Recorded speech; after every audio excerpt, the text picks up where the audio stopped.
Hello there. My name is Monica Burns, and welcome to Technology Essentials in Education. Today, I have a fantastic interview to share with you. This episode is Future Proofing Classroom Technology Sustainable Choices with Tammy Musiowsky Bornman. And today, I am thrilled to chat with a fellow ASCD and ISTE author and a former colleague. We're going to dive into the topic of future-proofing classroom technology and how to make sustainable choices. She shares so many great tips for educators who are ready to streamline their tech, keep things simple throughout the school year. And if you want some strategies to make your classroom tech a little bit easier, less stressful, more reliable, this conversation is packed with actionable advice. This episode is brought to you by Jotform. Jotform provides an all-in-one solution to streamline administrative tasks, enhance community engagement, and foster innovation. Using their no-code drag-and-drop forms and workflows, your teams can securely collect and store data, automate tasks, and collaborate on team resources. Educational institutions are also eligible for a 30% discount on Jotform Enterprise. Head to their website to learn more. Jotform.com/enterprise/education. Welcome to the podcast. I'm so excited to have you on today to talk about future-proofing classroom technology and some sustainable choices for educators. But before we get into all of that, Tammy, can you share with us a bit about your role in education? What does your day-to-day look like? Hi, Monica. It's good to be back on your podcast. My day to day is really different, which is fun. So, my role is I'm the owner of Plan Z Education Services. So, through that, I do workshops and teacher coaching. And the message really is about sustainable practices, essentially. So, we're looking at how minimalist approaches and simplicity can really help us sustain us in our roles and how we can translate that into what we do in classrooms. So a lot of teacher coaching that I do with teachers in different places around the country, a lot of what we talk about is around how can we work smarter, not harder, which we've been saying for a long time, but it's really, really relevant right now because there's a lot of overload happening for teachers. And that idea of working smarter, not harder seems obvious, but it can be easier said than done to Yeah. find the right routines, to find the right systems to bring into your work. And you and I have worked together in the Yeah. past, and you've taught in New York City classrooms, Hawaii classrooms, in Canada also, right? I should mention too, right? And now, you coach educators across several states and lots of different places. How have these different contexts shaped the way you think about sustainable technology choices? So it's interesting to think about this because I mean, there's definitely some regional differences for Mhm. teachers, but essentially, teachers have the same struggles in different Yeah. places, whether they're in Hawaii, California, Tennessee is another state that I coach in, Mhm. Arizona. Um, there are the same types of struggles. And so I look for trends in what's happening in classrooms. And so it's made me think about okay, what are some of the ways that I can help teachers see that they need to practice for sustainability? So, Mhm. whether that's their regular instructional practices or whether it's with technology. And I think every classroom that I coach in, they have one-to-one devices. Mhm. And so a lot of teachers, especially new teachers that I'm working with, have really had to figure out how to have routines and systems in place just to even manage Yeah. the devices themselves. So it's interesting that even though people are in different states, there's this commonality that, there's this struggle with technology still. And like we Mhm. started that when we were teaching together in in New York City, like a long time ago, right? Our Right. school went one to one. I don't even remember what year. It was like 2012 or something like Ish, that, right? Around that. I somewhere around mean, there. it's been a while. Yeah, and even just thinking back then, we had the same kinds of issues. Like we Mhm. had to learn quickly how to make using technology a routine and a sustainable system so that everybody just knew what to do at whatever given moment we were going to use the technology. So, yeah, it's super interesting. Yeah, and I also work with schools in lots of different places, and it's always interesting to see. We might call something different, right? They might have a different term for a system or routine or initiative, but a lot of times there's similarities. There are some overlaps, and it has been wild to see. In the past Mhm. more than a decade, that Mhm. so many classrooms are one-to-one with devices, which presents its own set of classroom management, right, challenges for all the benefits that someone might find in having access to those devices. It can be tough to just have another thing, right, to manage in a classroom, particularly if you, right, want your routines to feel sustainable if those devices change, right, or Right. if things change over the course of the school year. And your new book promotes minimalism in the Mhm. classroom. So, Mhm. how does this philosophy guide decision making around all of these digital tools? So we know that education and ed tech, they're kind of separate fields, right? But we know Mhm, that we are in a time where technology and advancements of technology are not going away. They're just increasing and changing, and mhm, things are becoming more innovative, and just, the landscape is broad. So when we think about a philosophy of minimalism and how we connect that to ed tech, whether it's tools, apps, that kind of thing, we want to think about a similar type of principle where we want to use things, use tools, use apps, use websites, or whatever it is, so that they're adding value to what we're mhm, doing. So we don't necessarily want to think of AI or ed tech as an add on. It's integrated in everything that we mhm. do because as teachers, we use our computers every day for different purposes. And it's easy to get lost in all the things like another Right. email, another Google, or another doc, another whatever.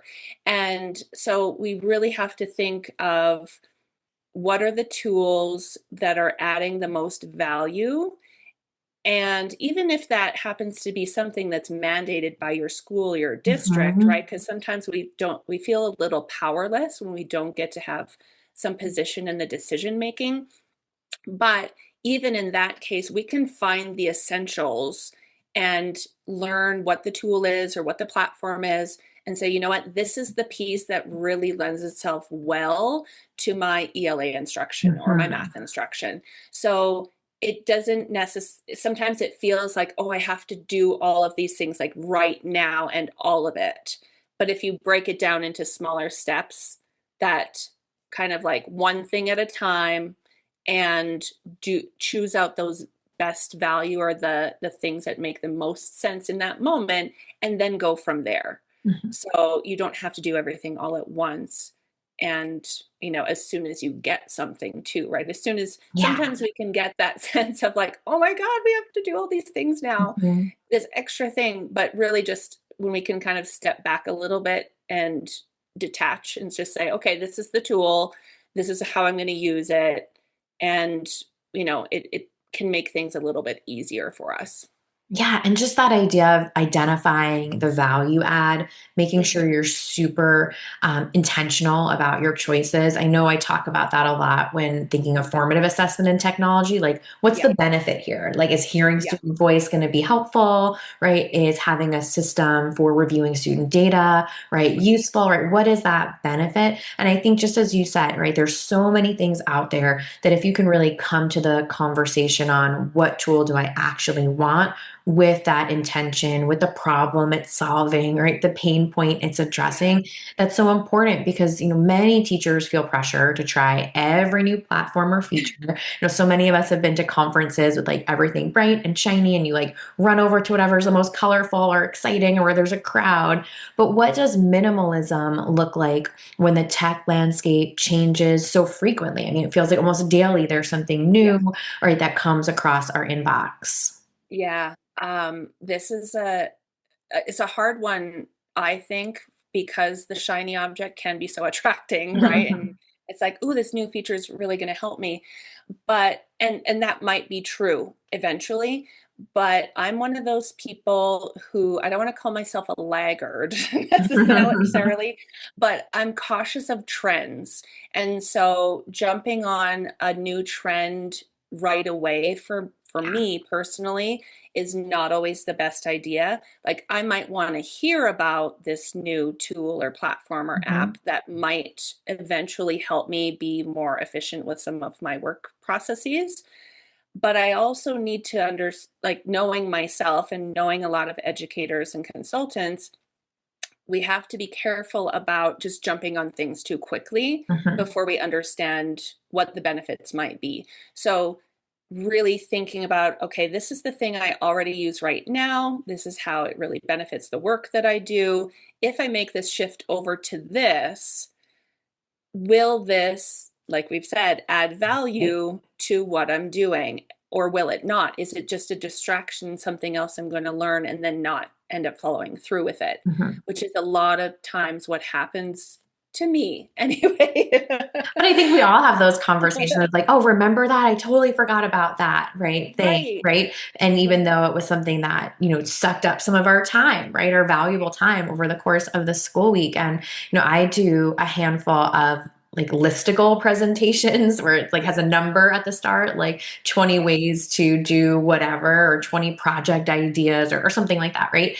And Yeah. I often tell people like, pick one or two. Hmm. Tell a friend about one or two, and like maybe put one or two in your back pocket, like just Yeah. for another, you don't know when you're going to need it, like maybe it'll be useful, know that the resources are there for you, but do not try to do all Right. 22 things, right, that I listicled for you right during this presentation. I think that's a good reminder too. Something, we don't need to avoid something that might feel like a trend or front of mind, but we can put a pin in it.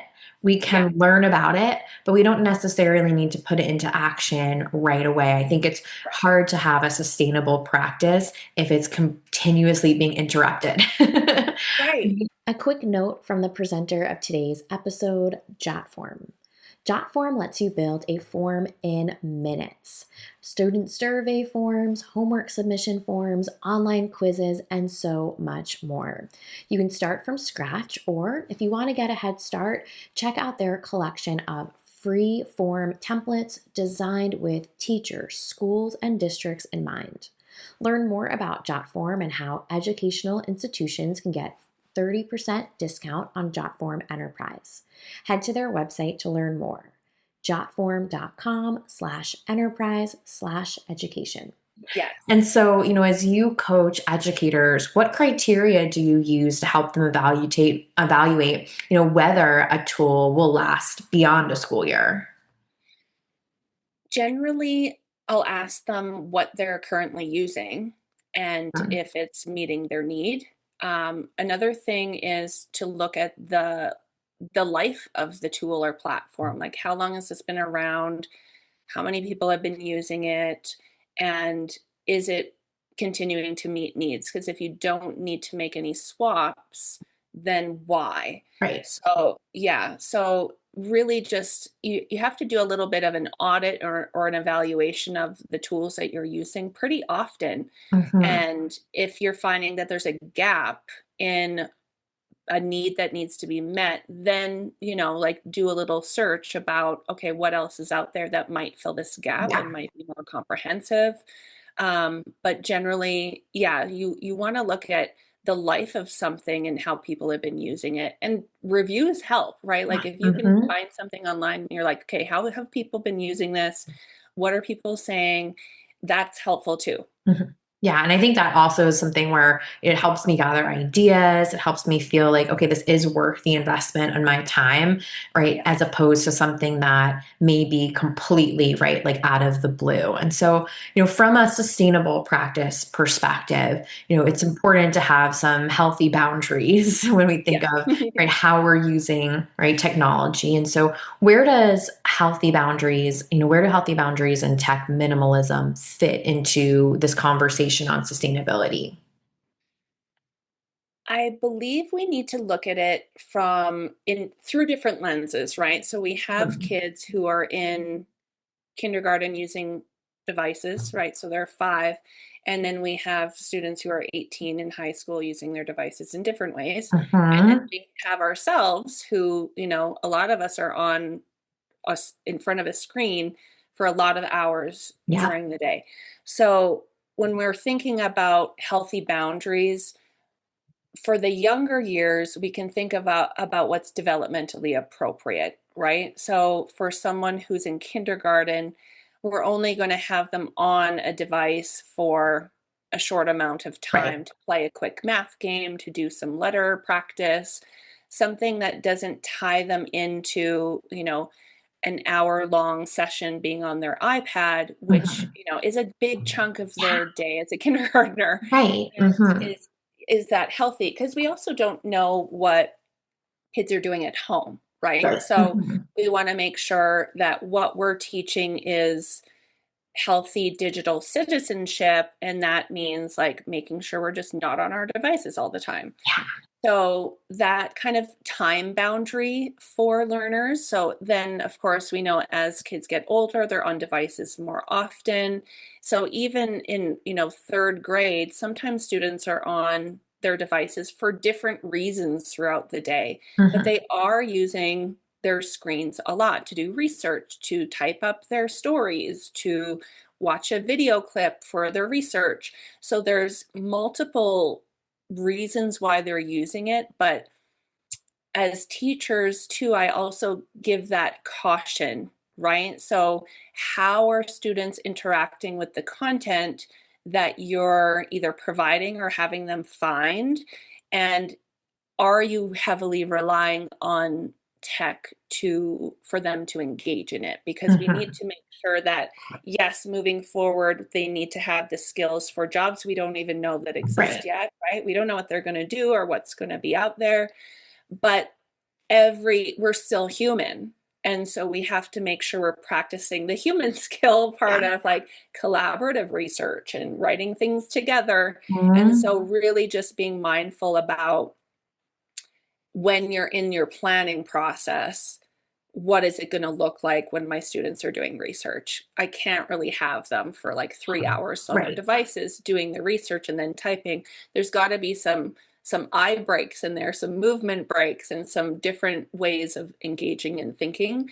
So I think that the tech minimalism piece and the healthy boundary is super important, and it's easy to overlook Yeah. because we've definitely become over reliant on devices in some cases, and it to me it's a little worrisome in some situations than others because there is a heavy reliance.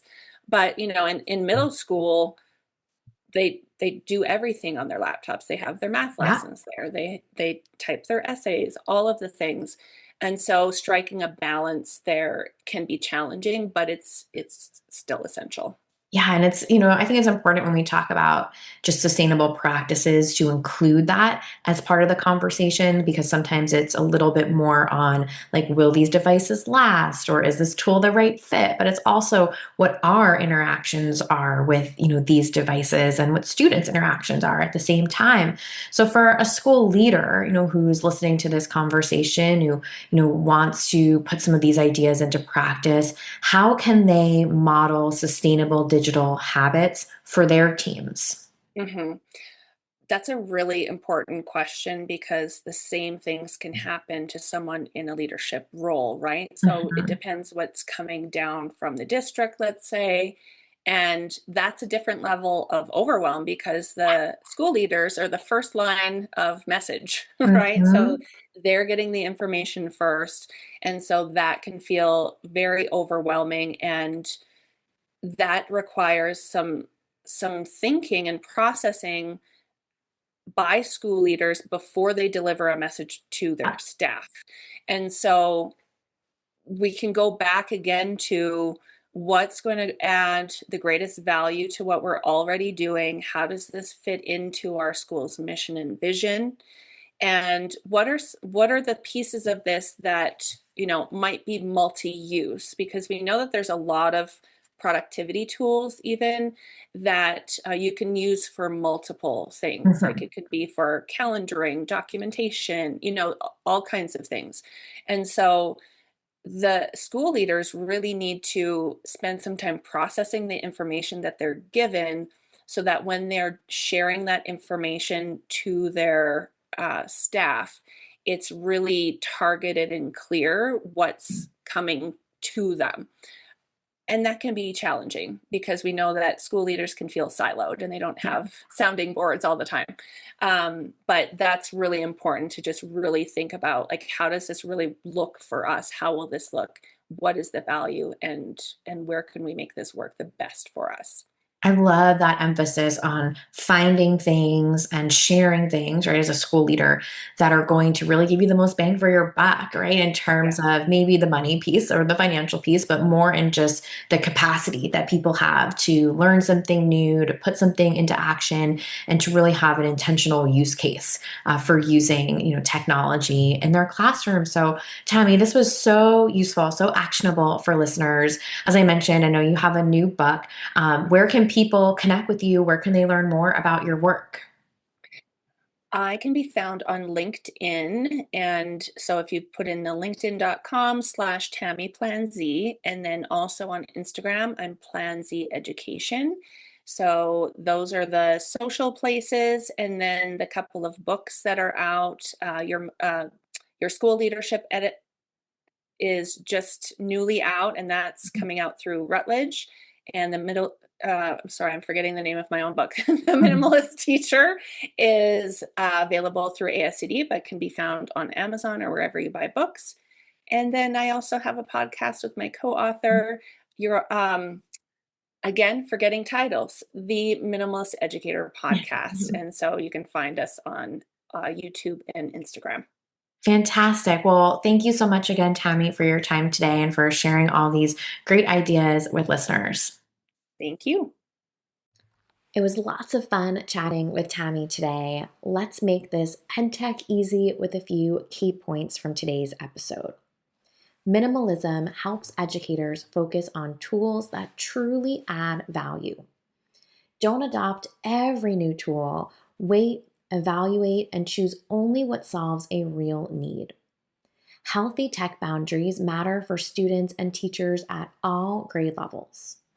School leaders can filter and simplify tech expectations before passing them on.